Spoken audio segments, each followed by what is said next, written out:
Kino-question ng abogado ng Mighty Corporation ang mga aparatong ginamit ng BIR na siyang tumukoy na peke umano ang mga tax stamp ng ilan nilang sigarilyo.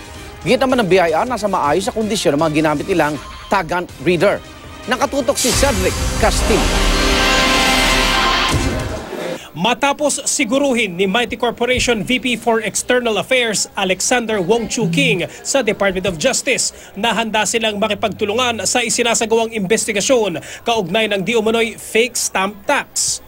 Kinuwestiyon ng abogado nito ang mga ginagamit na tag-ant reader ng BIR o ang mga aparatong nagpakita na peke ang tax stamp sa mga pakete ng sigarilyo ng kumpanyang Mighty Corporation. Kine-question namin pati yung saan ba nanggaling yan? Sino bang may-ari niyang mga makina na yan? Baka naman galing din yan sa kalaban ng Mighty. Sagot ng Bureau of Internal Revenue. As far as our validation is concerned, the tag-ant readers are good.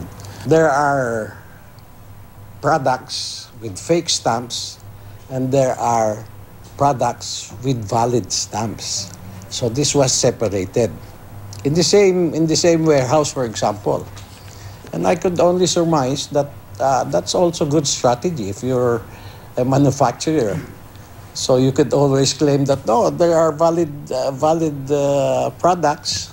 So you mix it with the fake products. Ngayong araw, in-inspection ni BOC Commissioner Nicanor Faeldon ang mga container van sa pier ng Tacloban na naglalaman ng mahigit 400 kahon ng mga sigarilyo na di umunoy may mga fake stamp. 6 pang mga warehouse ng sigarilyo ng Mighty Corporation sa Pampanga ang in-inspeksyon ng BIR at Customs. 2 bilyong pisong halaga rin ng sigarilyo ang nasabat noong 1 linggo dahil di umano sa pekeng tax stamps. Pero nanindigan ng abogado ng Mighty na hindi raw peke ang ginagamit nilang tax stamps.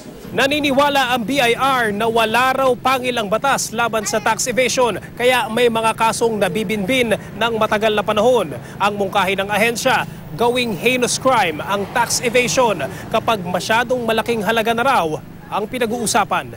We're looking at a threshold figure of about maybe 500 million or 1 billion.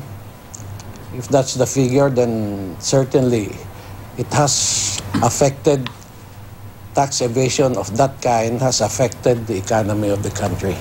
And it should be considered as economic sabotage. Cedric Castillo, Nakatutok, 24 Oras.